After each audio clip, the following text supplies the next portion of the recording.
Hey everyone, welcome to this mini masterclass on the Jaid0r face, focusing on glam for normal to dry skin. Today, we'll cover skin prep, cream and liquid application, and a bit of powder.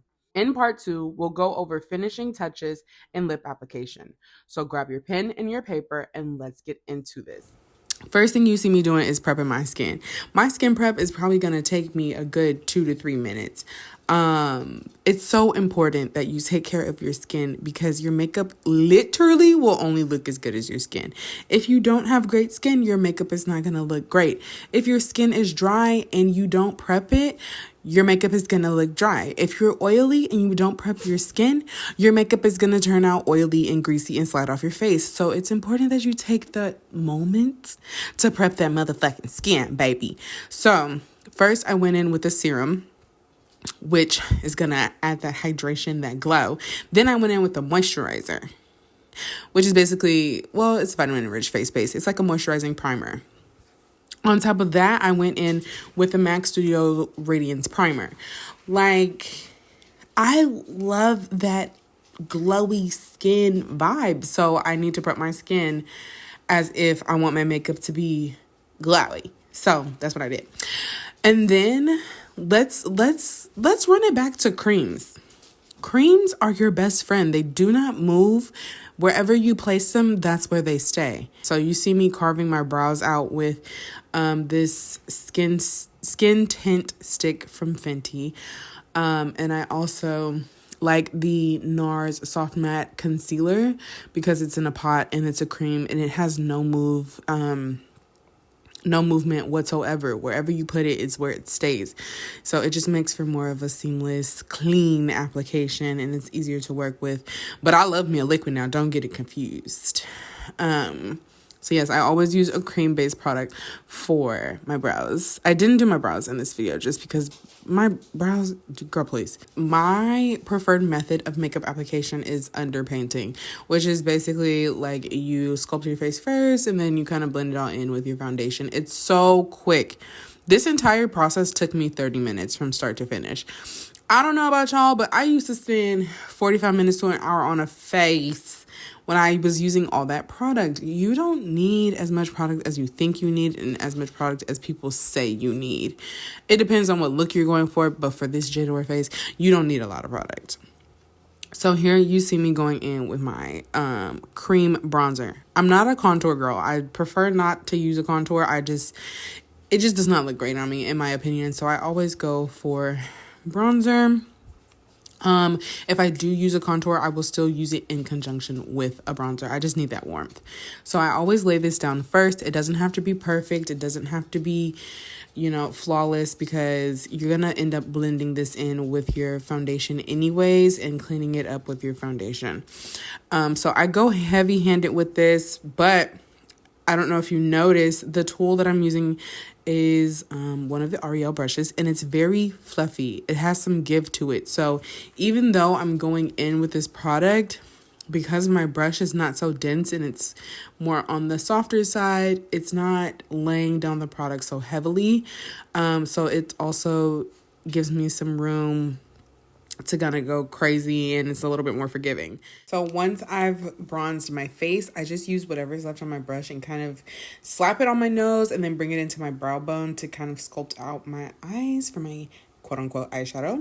We're going to go back in with the skin tint stick and I'm kind of just putting it over any like hyperpigmentation or blemishes that are bothering me. And then I lay down my concealer. For concealer, I love a serum concealer. Like, the serum concealers are the best formulas. They're so hydrating. They're very thin, but they cover just enough and they don't crease. All the serum concealers that I've tried have not creased on me. Here, you see me taking a pump of Fenty's newest foundation. I don't remember what it's called. I think it's Soft Lit or something like that. On this Smashbox brush. It's a little dense, but it's not super duper dense to where it's packing it on. It still has a little bit of that give. I love a brush that has some give. I try to stay away from the dense brushes nowadays, unless unless it's for my cream blush, which we'll get into in a little bit. But look at that. Look at that. Just the lines are getting blurred. Everything is coming together. But one thing that I love is that you can see my skin through it. I am no longer in the mood to conceal my actual skin. That's when you start looking a little crazy, girl. Like, it can get carried away very quickly. Now, some of the girls, y'all got it. Y'all got it down. But on me, it does not translate well. So here I'm blending my concealer. You cannot see, but I start patting my concealer out with the smaller brush that Smashbox has. It's their concealer brush.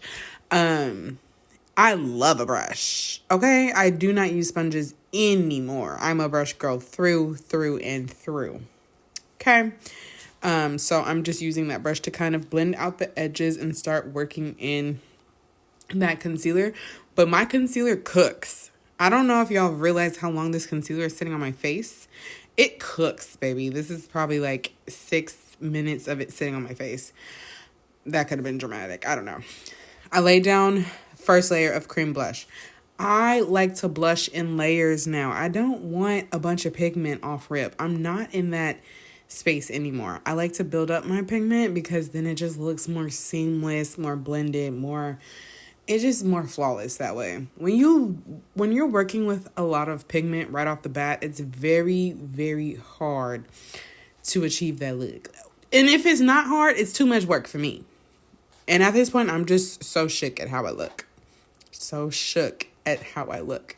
Now it's time to set this under eye with my tried and true Charlotte Tilbury powder. This is shade 2, medium. She's perfect. Perfect. Blend that under eye before you set it. Blend all the creases. At this point, my concealer has sat on my face for a good 10 minutes. Maybe 8. And I blended it. As you can see here, blending it before I set it. I don't want any lines to be set. Once you put this powder down, it's locking it in place. Okay? So whatever it looks like underneath this powder, it's going to look like with the powder. But just a little blurred and smooth, but it might look crazy if you don't blend it. So you have to blend out those little creases and lines that the concealer creates as it's like sitting on your skin before it's set. Then I have shade 4 in this Charlotte Tilbury powder. You guys, when I tell you I love Charlotte, just make me growl for real. She just made me because like she has no business making this powder this freaking good. It literally blurs the skin. It smooths out the skin. It has rose wax in it. That's the tea. I also run this through my crease. This is my eyeshadow. Okay. I smash it on my nose. I'm not precise with my nose. It really depends on my mood. I have a really cute nose, so I really don't have to do much. I just add a little color to it. Here I'm using Fenty's foundation powder that is low stock and out of stock, and I don't know what they are doing about this, but they need to fix it. And if they come out with a reformulation, I might just react. I'm not gonna say what I'm gonna do. People be but I'm putting this anywhere. I put any skin tone shades or any deeper shades, so any bronzing shades. I don't put this under my eye and I don't put this in my blush area, but everywhere else it's gonna get set with that. Go to part 2.